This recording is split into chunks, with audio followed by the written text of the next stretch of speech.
PDIP terus menggoda sejumlah partai politik untuk berkoalisi di Pilpres 2024, termasuk mencari sosok yang pas untuk menjadi bacawa pres Ganjar Pranowo. Apakah PDIP serius mengajak parpol lain berkoalisi atau hanya untuk menggoyang koalisi parpol yang sudah ada? Kita tanyakan kepada pakar komunikasi politik Gun Gun Haryanto dan Ketua DPP PDI Perjuangan Nusirwan Suyono. Pak Nusirwan, safari politik Mbak Puan hari ini kan sibuk sepertinya ya, habis bertemu dengan Muhaimin Iskandar kemudian bertemu dengan Erlangga Hartarto. Itu serius untuk mencari bacawa pres Ganjar secara khusus atau mencari kawan koalisi yang lebih banyak lagi? Ya, tentu saya harus mengkoreksi ya, bukan menggoyang lah ya, mungkin, Menggoda. eee, ini juga bukan menggoda. Oke. Ya komunikasi politik kan baik ya, dan Mhm. apa yang dilakukan Mbak Puan ini tentu, eee eee, kita memberikan, ruang-ruang komunikasi, dialog gitu, dan ini masih cukup waktu, masih ada Ya. kesempatan untuk berdialog dan berkomunikasi sebelum sebelum, batas waktu untuk keputusan pasangan calon presiden begitu. Jadi, Hmm. tidak ada, kami sangat menghormati, apa yang sudah, dilakukan oleh, rekan-rekan partai politik yang selama ini sudah bersama dengan koalisi, apakah sebutannya koalisi atau katakanlah kerjasama, tapi tentu kami tetap, apa yang dilakukan oleh Mbak Puan itu kan bagian daripada komunikasi politik, dialog politik yang Baik.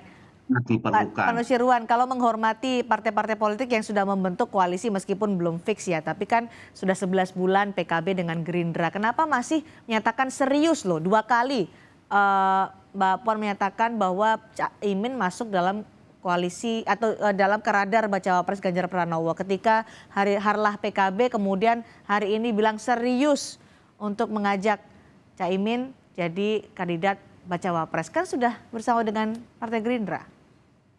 Eee, itu tadi, ya tentu kalau misalnya katakanlah sudah ada deklarasi, sudah ada keputusan, tentu hal tersebut itu sudah sudah selesai ya, sudah final. Kan tidak demikian kondisinya saat ini, bahwa semuanya tentu masih, eee, semua sama-sama kita lihat bahwa belum ada, keputusan secara legal, atas apa yang sudah, menjadi, keputusan para teman-teman yang sudah bergabung tersebut. Oke. Jadi, kalau gitu disimpulkan saat ini tentu kita semua tahu bahwa itu belum terjadi begitu. Hmm.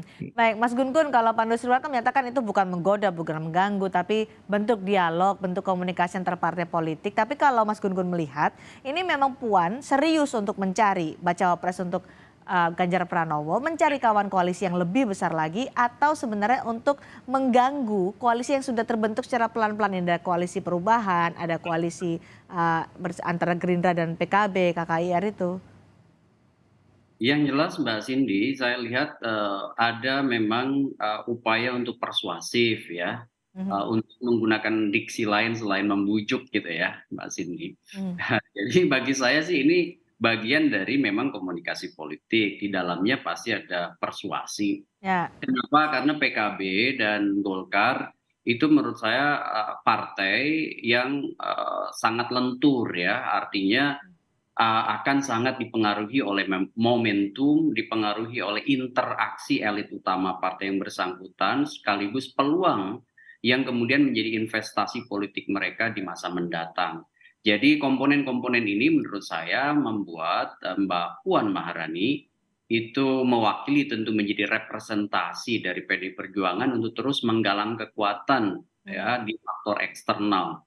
Mhm. Karena kalau kita lihat misalnya PD Perjuangan memang betul bisa melaju sendirian, tetapi untuk memenangi kontestasi, apalagi pilpres yang sangat kompleks, itu membutuhkan tentu koalisi dengan partai lain, terutama yang potensial. begitu. Karena kan saat ini Golkar sendiri juga tengah diterpa dengan isu Munaslup yang mengevaluasi elektabilitas Erlangga Hartarto. Kemudian didekati oleh Puan Maharani. Ini memanfaatkan momentum untuk menggandeng Erlangga Hartarto membawa Golkar bergabung dengan koalisi PD Perjuangan? Iya, tentu bukan faktor tunggal ya. Yang jelas Golkar itu kan tentu sebagai partai dengan 85 kursi ya di DPR RI, perolehan suaranya 12,31% ini angka yang sangat tentu menjadi bagaimanapun ya menjadi salah satu partai yang akan menjadi target diajak berkoalisi. Termasuk juga PKB ya dengan 58 kursi itu jumlah yang juga potensial. Ya. Terutama untuk tentu Mbak Cindy, ini hubungannya dengan penetrasi ke basis-basis akar rumput yang dimiliki oleh basis struktur yang bersangkutan. Maksud saya kedua partai yang ditemui oleh Mbak Puan. Terlepas dari apapun dinamika yang terjadi di masing-masing partai, yang selalu ada yang disebut dengan faktor momentum. Ini momentum yang saya sebut sebagai momentum terakhir proses kandidasi ya. Sehingga kemudian kalau kita lihat ruang jelajah komunikasi politik hampir seluruh kekuatan, bukan hanya Puan Maharani, tapi hampir seluruh kekuatan termasuk kandidatnya, baik itu Anies, Pak Ganjar maupun Pak Prabowo, itu sangat intens membuka ruang hampir ke seluruh kekuatan politik real yang ada. Ya, kalau kita lihat misalnya Pak Ganjar juga bertemu dengan Pak Prabowo kan, begitu juga misalnya Pak AHY bertemu dengan partai yang Karena belum ada janur kuning satupun yang melengkung ya, Mas Gun. persis ya, dan itu jangan kemudian juga kita maksud saya mempersepsikan ketika sudah ada satu koalisi yang dideklarasikan itu bahwa tuntas, karena pada akhirnya akan ditentukan kesepakatan soal paket pasangan.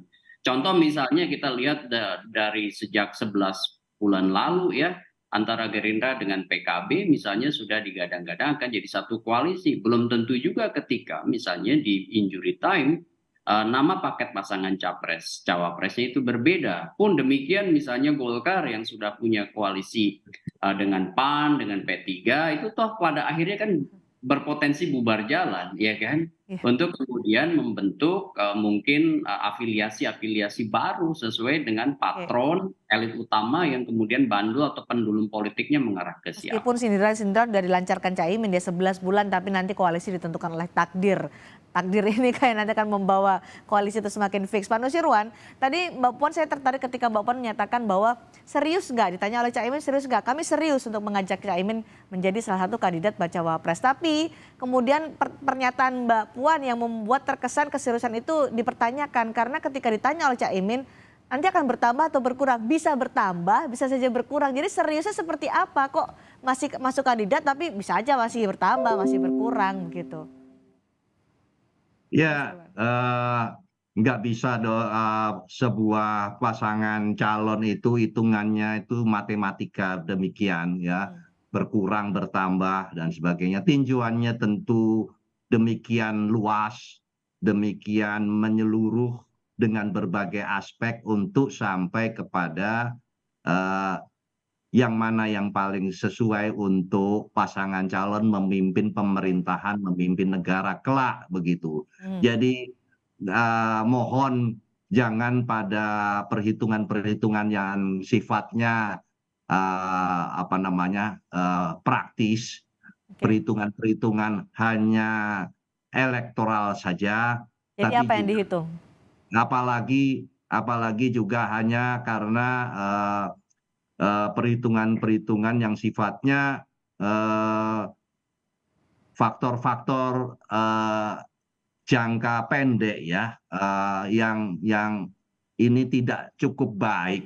Untuk jadi tentu ya berikan kesempatan lah ya untuk kepada rakyat nanti karena konstitusi itu memang menegaskan pencalonan itu akan dilakukan oleh partai politik. Maka saat ini sebetulnya yang bertanggung jawab untuk ke depan, masa depan, pemimpin yang seperti apa itu saat inilah untuk membuktikan siapa yang akan dicalonkan oleh partai politik tersebut. Maka tidak sesederhana seperti pada saat ini kita berhitung-hitung dengan angka-angka yang ini Elektoral cocok begitu ya. dengan ini cocoknya dengan ini.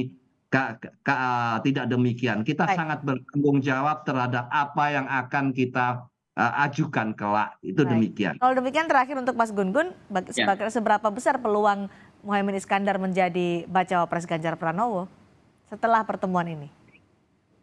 Kalau saya lihat ya, proses ini sangat dinamis dan probabilitasnya memang ada, tetapi itu akan sangat ditentukan menurut saya seberapa meyakinkan ya Caimin itu memberi semacam insentif elektoral ya, terutama di wilayah-wilayah yang menjadi ruang bolong dari Pak Ganjar.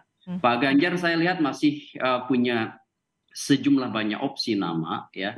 Dan bisa saja PDI Perjuangan memasukkan Pak Muhaimin sebagai satu di antaranya. Tetapi saya melihat kalau dari hitung-hitungan sementara ya, kalau bicara probabilitas, mungkin Pak Ganjar masih melihat opsi the best alternatif yang lain ya. Selain Imin Ya, begitu. saya lihat proses itu masih berjalan memang, meskipun tidak mendahului takdir ya, tetapi saya lihat peluang ini ada meskipun tentu masih menunggu list lain. Menurut saya opsi-opsi lain yang Pak Ganjar sendiri saya lihat masih berhitung dengan itu. Jadi belum definitif Baik. dan proses ini masih berjalan. Apakah takdir Muhaimin Iskandar bergabung dengan koalisi PD Perjuangan masih panjang jalannya ya, masih menunggu koalisi ini terbentuk dan masih menunggu hitung-hitungan tidak hanya elektoral tapi juga hitung-hitungan faktor lain dari partai politik. Terima kasih Pak Nusirwan, terima kasih juga Mas Gun-Gun sudah bergabung di Sapa Indonesia malam hari ini.